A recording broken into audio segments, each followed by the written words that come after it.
All right, let's dive into this Okay. real estate wholesaling, huh? Yeah, you ready to get into it? I think so. I mean, I've been looking into it, and it seems Yeah. pretty interesting, Yeah. but also kind of like, whoa, how does this even work? Right. You know, It can seem that way at first, for sure. totally. So we've got like a whole stack of books here Yeah, we do. about real estate wholesaling, Mm-hmm. and like I was even looking at this one, Okay. the Real Estate Wholesaling Bible. Oh, yeah, it's a classic. Yeah, and they call wholesaling the day trading of real estate, Interesting. which is kind of a cool way to think about it. Yeah, I like that. Yeah, right. Fast-paced, high stakes. Yeah, but also, maybe a little less risky than day trading. True. You're not dealing with those Right. crazy stock market swings. Yeah, and this book, the Real Estate Wholesaling Bible, Yeah, makes it sound like anyone can do it. right. Low barrier to entry.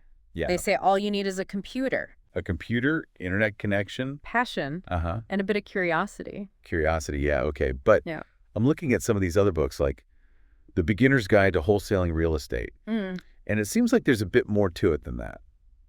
Yeah, definitely. I mean, you need some skills and strategies to really succeed. Totally. And then there's this other one, The Yeah. Wholesaling Blueprint, which is all about, like, Yeah. What does that one say? the money, Oh, right. like how to make those big fees. Mhm. They're talking about, like, Yeah. $100,000 per property. Oh, wow. That's Yeah. a pretty hefty chunk of change. Yeah, so, like, obviously that's appealing, but Yeah. before we get ahead of ourselves, Right. maybe we should break down, like, Yeah. how does it actually work? Good point. Let's start with the basics. Yeah, so, like, what's the step-by-step of wholesaling? Okay, so basically, you find a good deal on a property, you get it under contract, okay? And then you find a buyer who's willing to pay a bit more for that contract. So you're like the middleman. You could say that, yeah, you're connecting a motivated seller with an eager buyer. Okay, so motivated sellers, huh? Right. What makes someone a motivated seller? Well, there are a few things. Wholesaling real estate talks about a few different types. Okay. Like someone facing foreclosure. Oh, right. Or maybe they inherited a property Yeah. and they don't want to deal with it. Yeah. Or maybe they need to relocate quickly. I see. Those are the kinds of situations where someone might be willing to accept a lower price for a fast sale. So it's all about finding people who need to sell quickly. Exactly. That's what makes them motivated. Okay, and how do you actually find these people? Like, where do you even start? Wholesaling real estate suggests a few strategies, Hmm. like bandit signs. Bandit signs. You know those brightly colored signs you see sometimes that say, "We buy houses for cash"? Oh, yeah, I've seen those. Yeah, that's one way. Then there's also the more targeted approach of using yellow letters. Yellow letters. Yeah, personalized letters sent to homeowners who might be ready to sell. So you're kind of like going directly to them. Exactly. Okay, that's interesting. And what about real estate agents? Oh, yeah, agents can be a great resource. Yeah. The Art of Wholesaling Properties talks about how agents often know about properties before they even hit the market. So you're getting access to like Yeah. a secret stash of houses. In a way, yeah. They're Yeah. tapping into their network and expertise. Cool. Okay, so you found a property and that you think the seller might be motivated. Now what? Like, how do you actually approach them? This is where negotiation comes in. Oh boy, negotiation. I'm not so good at that. Well, it's a skill you can develop, and Yeah. the Art of Wholesaling Properties actually gives some good tips. Oh yeah? Like what? They suggest making aggressive offers. Aggressive. Yeah, often below market value. That sounds kind of I know, it can be a bit intimidating. right. But remember, you're dealing with motivated sellers who are looking for a quick and easy sale. Okay, so you're offering them convenience. Exactly, and speed. But what if they don't like your offer? Well, that's where your negotiation skills come. Wholesaling as simple as your ABCs 2.0 suggests focusing on more than just the price. Okay. You can highlight the benefits of a cash offer, a quick closing, Yeah. or even covering their closing costs. I see. So you're making it as hassle-free as possible? Right, you're taking on the burden and the risk. Okay, that makes sense. So let's say you've negotiated a price and now you have the property under contract. Yeah. What about the legal stuff? I wouldn't even know where to begin. Don't worry, you don't have to be a lawyer. Okay, good. Both wholesaling as simple as your ABCs 2.0 and everything wholesaling Yeah. actually provide contract templates. Oh, wow, really? Yeah, they break down the different types of contracts, purchase agreements, Wow. assignment agreements. Yeah. They make it much less daunting. Oh, thank goodness. Right. Okay, so we've got the contract. We're all good legally. Yeah. Now we need to find a buyer. That's the next step. Right, someone to take this property off our hands. Exactly, and pay us a fee for the privilege. But where do you even find these buyers? Like, how do you build that network? It's all about building relationships with real estate investors. Okay. Think about it like networking. You attend real estate investor meetups. Okay. You connect with people online. Yeah. You reach out to investors who've purchased similar properties in the past. So you're like becoming a real estate matchmaker. In a way, yeah. You're connecting people who have properties Right. with people who want properties. That's pretty cool. Yeah. Okay, so you're building this network of buyers, but how do you actually turn this into like a real business? That's where systems and processes come in. Systems. The Real Estate Wholesaling Bible talks about building a turnkey, systems-dependent business. Okay, so it's not just about you doing every single deal. Right. It's about creating a system that can run even when you're not there. I see. So you're building something that can scale. Exactly. Something that can grow and benefit everyone involved. Like your employees, Yeah. the community. Absolutely. It's about creating a win-win for everyone. That's a great goal. Yeah. But, we have to talk about the downsides too. Oh, yeah, definitely. There are always risks and challenges. Like what? Well, competition, for one thing. Oh, yeah. I bet that's fierce. It can be. There are a lot of wholesalers out there. And what else? Market conditions can fluctuate. Right. And there's always the risk of legal issues if you're not careful. Okay, so it's not all sunshine and rainbows. No, definitely not. But it's important to be aware of those risks. And be prepared to handle them. Exactly. Okay, so we've talked about the mechanics of wholesaling, Yeah. potential risks, and the importance of building a business. Right. But wholesaling is just one piece of the real estate puzzle, right? That's right. There are other strategies out there. Like rehabbing. Yep. Fixing and flipping properties. Or renting. Yeah. Building a portfolio of rental properties. And even commercial real estate. That's a whole other world. So many options. I know, it can be overwhelming. Yeah, but I guess that's why we're doing this deep dive. Exactly, to explore all the possibilities. And figure out which path is right for each of us. That's the goal. All right, so next up, let's dive into some of those alternative strategies. Sounds good to me. Let's expand our horizons. I'm excited. Me too. This is where it gets really interesting.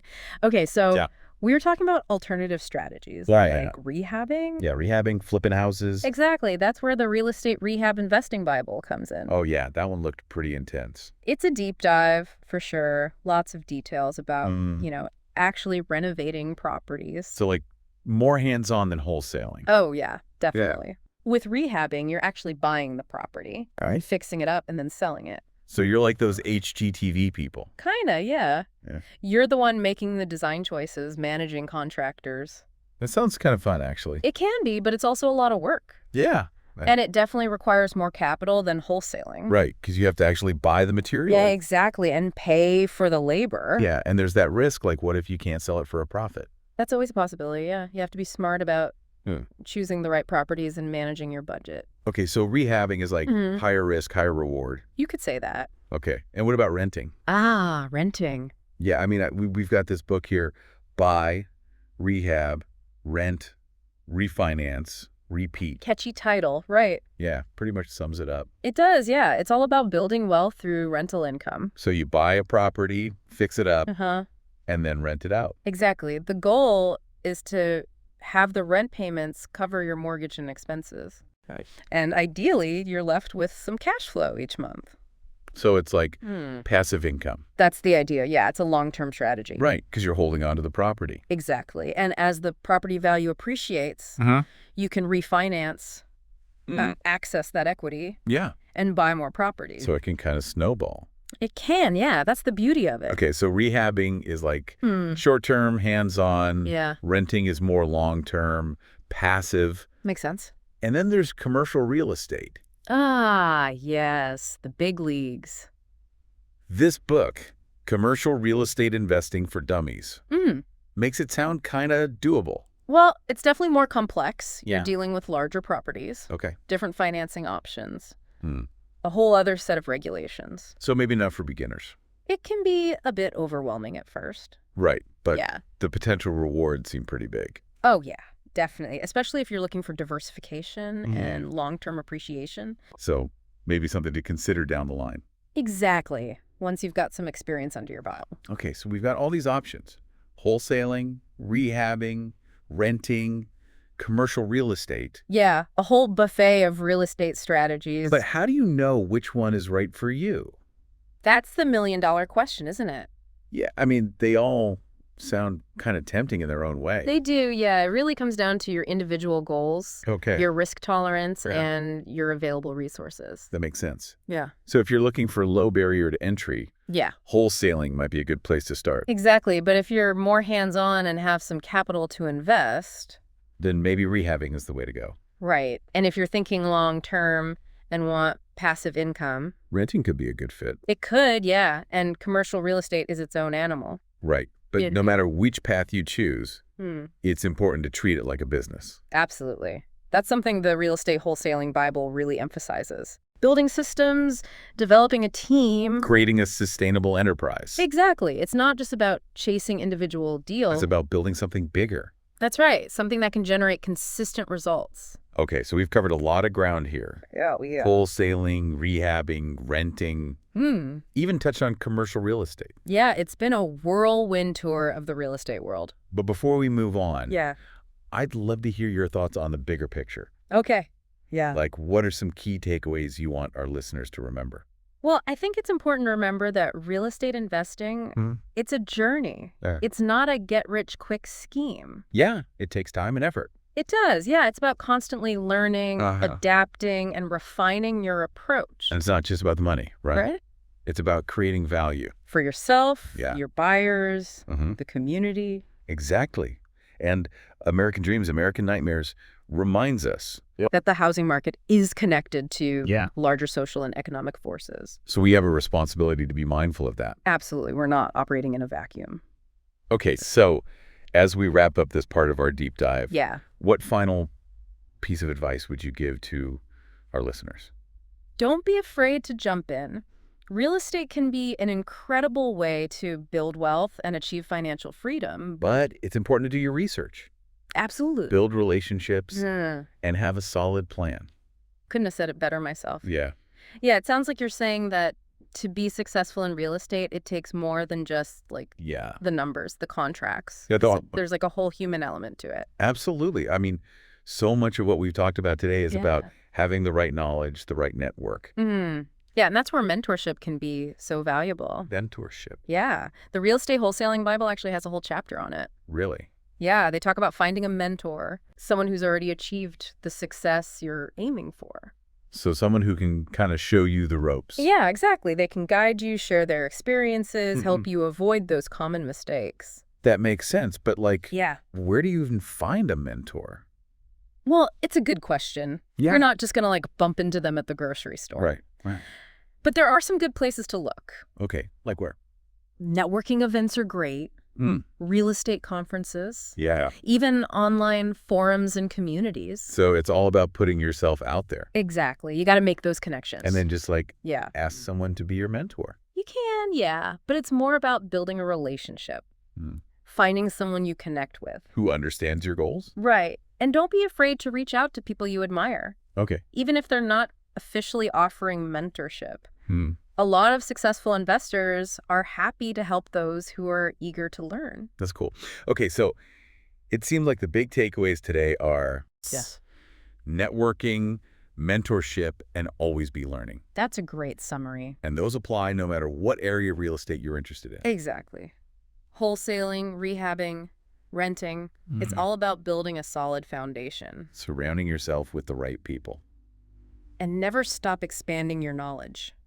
And hey, maybe one day you'll even be the mentor. Yeah, that's a great point. Paying it forward. Sharing your expertise with the next generation. Exactly. It's all about building that community of success. Well, I think we've covered a ton today. Yeah, we have. It's been a real deep dive into the world of real estate. We've explored wholesaling in detail. Geeked to some other strategies. Talked about mentorship, ethical considerations. And hopefully given our listeners the tools they need to start their own real estate journey. That's the goal. So to everyone listening, don't be afraid to take that first step. Go out there, do your research. Connect with other investors. Build a business you can be proud of. And most importantly, have fun along the way. Absolutely. Real estate can be an exciting and rewarding journey. Thanks for joining us on this deep dive. My pleasure. Always happy to talk real estate.